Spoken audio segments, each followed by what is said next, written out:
if you're a person who, I don't know, likes to put a couple dollars on the NBA championship, then newsflash, the Golden State Warriors have been and are currently the favorites. But I ask the numbers guru, Kirk Goldsberry, exactly why shouldn't I bet everything on the Warriors? Well, they're not playing championship basketball right now, Michelle. Let's look at some stats. They're just 9-7 since the All-Star break. Their net rating is just 0.6, which is 14th best in the NBA. All right, that's not great. And their offensive rating is 17th in the NBA at 109.9. So as of right now, they're not playing great basketball. I guess the simplest question is why?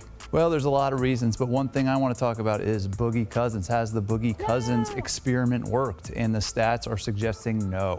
And if you look at their offensive rating when Boogie is on the court, it's just 108.4. Not only is that well below their league, their average is well below the NBA average. Really? And their net rating is just 1.6. When he's played over 590 minutes. It's not a small sample. And they're barely beating anybody when DeMarcus is on the court. Which I think may or may not bode well as they get closer to the playoffs and frustration levels might rise. That's exactly right. So we'll see if they can fix it. They have so much talent, they might be able to, and then they might be the favorites that we expect them to be. Still betting everything.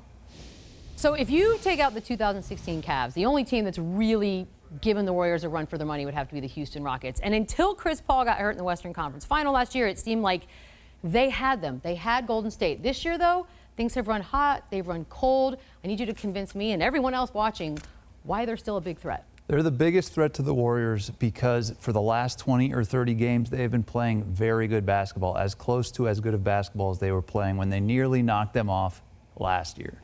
Really? Yeah. Why?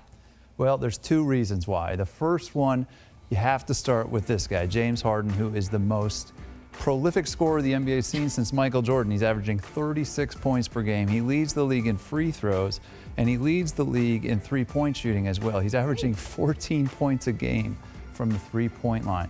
But everybody knows about Harden. The real story here is about defense. Right, this is important. So since the All-Star break, the Rockets are the third best defense in the NBA. And it's going to take a really good defense to dethrone the Warriors. And if you look at this, their defensive rating last season was their strong suit. They were 7th in the NBA compared to this year where it dropped down to 21 in the NBA. But since the All-Star break, Michelle, they are third best defense in the league. And if they can keep that up, they could beat the Warriors. I think a lot of people would agree that last year they thought the Utah Jazz came out of nowhere. They take OKC out. We're thinking this is a change that's coming, but they haven't been able to really jump into the elite status yet in the Western Conference. Why not? Well, their defense is still great, the best defense in the NBA by many metrics. However, their offense isn't good enough. Oh, not good enough is not good. Well, they have Donovan Mitchell, who this is last year's shot chart. Remember, blue is below average and red is above average. And Donovan Mitchell, for a rookie, was very good. He scored 20 points a game, but he was inefficient, not unusual for a rookie. Right. Many of us were looking for a big jump this year from the kid, and he's made a little jump. Okay. He's shooting the ball better. He's averaging more points, but he's still not a true superstar that can carry a team deep into the Western Conference playoffs. So the problem really becomes the guys around Donovan Mitchell. Who is his supporting cast? And you're talking about a team that relies on Rudy Gobert, Ricky Rubio, and Jay Crowder as their 2, 3, and 4 best scorers. And that's just not good enough to beat teams like the Rockets and the Warriors and the Thunder. So their offense is one player away from being one player away. They need more help. Optimism.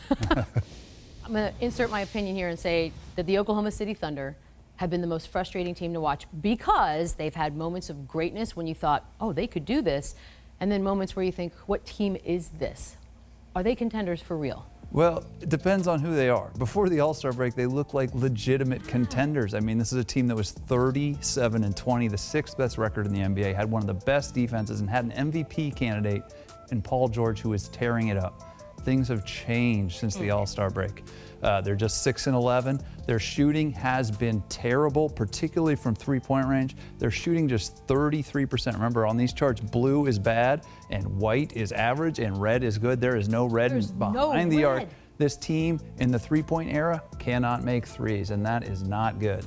As a result, you should say, which players? Which players aren't doing very well? We like to blame people, yeah. And Paul George, who was an MVP candidate earlier this year, is no longer an MVP candidate, in part because his offense has fallen off a cliff. His effective field goal percentage has dropped from 54.6 before the break to 46.9 after. And his shot charts are shocking. Remember, red is very good, and Paul George, before the break, especially from three-point range, was killing it. Look at all the red. Yeah, from three-point range, he's shooting 41% and hitting almost 4 threes a game. Now, you look after the All-Star break, this is a different player. Winter has come to Oklahoma City, unfortunately. Settled.